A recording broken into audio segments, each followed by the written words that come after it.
Hello, Taurus, Sun, Moon, Rising, and Venus signs. Kamusta kayo? Sana po ay nasa mabuti kayong kalagayan. Welcome back po sa Star Tarot. Kung bago kayo rito, welcome din kayo. Thank you sa inyong support. I truly appreciate it. God bless you all, Taurus. Pauna mensahe po ninyo ay The Hanged Man in Reverse. Ayan, so siguro, ang iba sa inyo dito, Taurus is, have the tendency to be impulsive, no? Has the tendency to be impulsive. Kaya mag-iingat po kayo ngayon, no, na wag basta-bastang magdedesisyon agad-agad na hindi ninyo man lang napag-isipan or hindi ninyo napagplanuhan or hindi napag-aralan kumbaga, no? Para hindi masayang yung effort niyo, yung resources, yung energy ninyo. Kasi once na kunyari napagdesisyonan nyo na, sinimulan nyo nang gawin, tapos biglang nagbago ang isip ninyo, 'di ba? Maaring hindi nyo na maibalik 'yan or hindi ninyo na mabawi, 'di ba? Kaya as much as possible, iwasan muna natin na maging impulsive tayo. Mag-isip muna, step back a little, pag-isipan, no, pag-aralan, yung ganon, before you make a decision or a final decision. Travel is imminent for some of you, Taurus. Maaring merong land travel kayo, magro-road trip siguro kayo. Maybe you have new ventures that you are going to get into sa ngayon, no? Adventure, magiging adventurous kayo at this time. We have Queen of Cups in reverse. Ayan. So, ang iba siguro sa inyo rito, no? Baka nagmamanifest ngayon sa buhay ninyo, sa ibang sitwasyon ninyo, yung immaturity, no? Kaya siguro, maaaring yung immaturity na to is linked doon sa impulsiveness, hindi ba? Kaya, maaaring masusubukan talaga kayo sa ngayon, Taurus. Kung gaano na kayo ka-mature, lalong-lalo na sa pagpipili ng mga choices, no? Lalong-lalo na sa paggagawa ng desisyon. What else? We have Seven of Wands. Ayan, so si Seven of Wands, maaring, nasa defensive mode kayo kasi siguro meron dito mga tao sa paligid ninyo na nag-i-intimidate sa inyo. Maaaring meron ditong nagpo-provoke sa inyo, merong mga kumukontra sa iyo, merong mga nagpapalipad hangin sa iyo ng, alam mo yun, hindi maganda. Yung nagka-gather lang ng reaction from you, maaaring ganun. Pero, hindi naman kayo dito pa nagte-take action. Parang naghihintay rin kayo ng tamang pagkakataon or siguro nagmamasid din muna kayo. If you are really going for a fight, yung ganon, tinitignan tignan din muna ninyo siguro ngayon kung kailangan nyo nga ba talaga na komprontahin ang mga taong ito, 'di ba? Or kailangan nyo talagang depensahan ang sarili ninyo about kung ano man ang nangyayari. So, parang nandoon kayo sa waiting game. Naghihintay kayo ng tamang pagkakataon. Nagtitimbang-timbang kayo if this situation is really worth of your time, energy, and effort. No?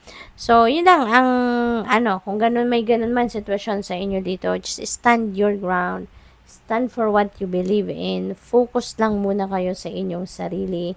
At, yun nga, choose your battles. Okay? Choose your battles. Kasi totoo, merong mga laban na kailangan nating atrasan dahil hindi ito makakabuti din sa inyo or sayang lang ng effort ninyo, energy ninyo.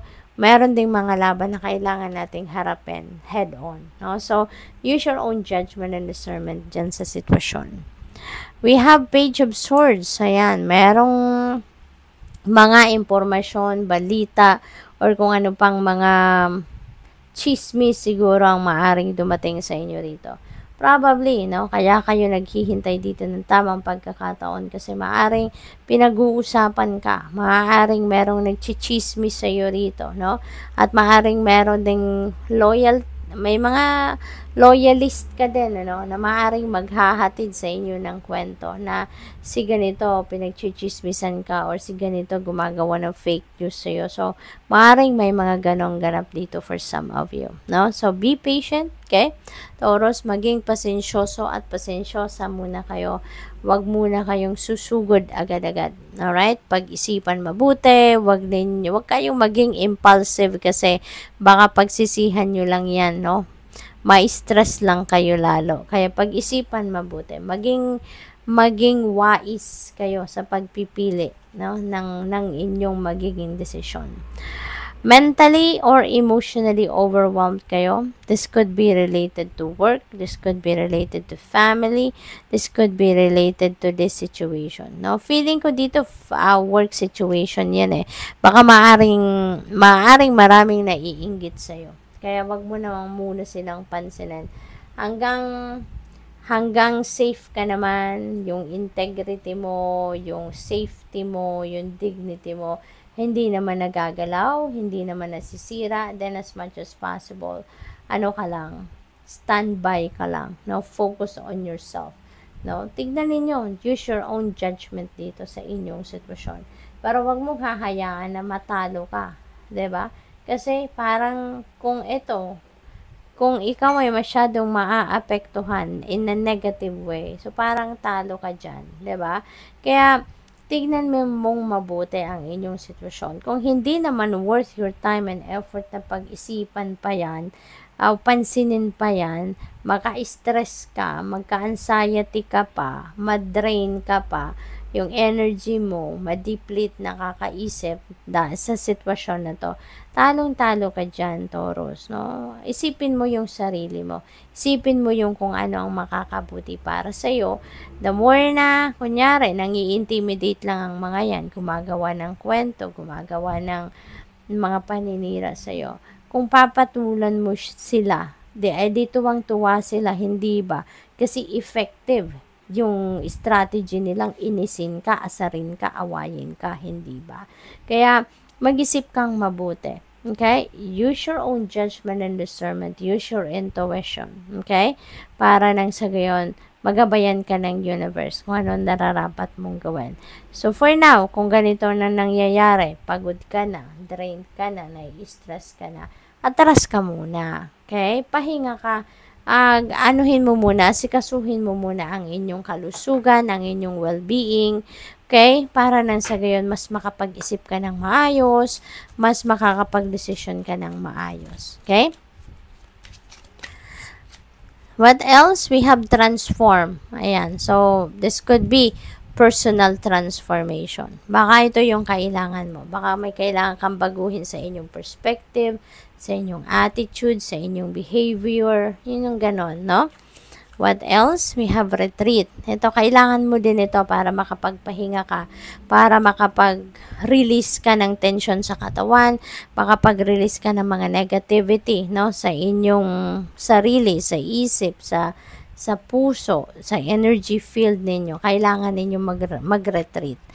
Resilient. Stay as strong as evergreen trees. Ayan, Taurus. Pinagtibay ka na ng panahon, Taurus. Pinagtibay ka na ng panahon. Marami ka ng pinagdaan ng problema na napagtagumpayan mo. You're such a resilient person na. Kaya, stay to be strong. Okay? Stay to be strong at maging wise ka na sa mga decision mo. Maging ka na ngayon. Gamitin mo na ngayon yung inyong gamitin mo na ngayon yung mga wisdom ninyo na naipon na at life's experiences na napulot, no? Origins, remember your roots. Wag mo din kakalimutan ang inyong pinanggalingan. Okay?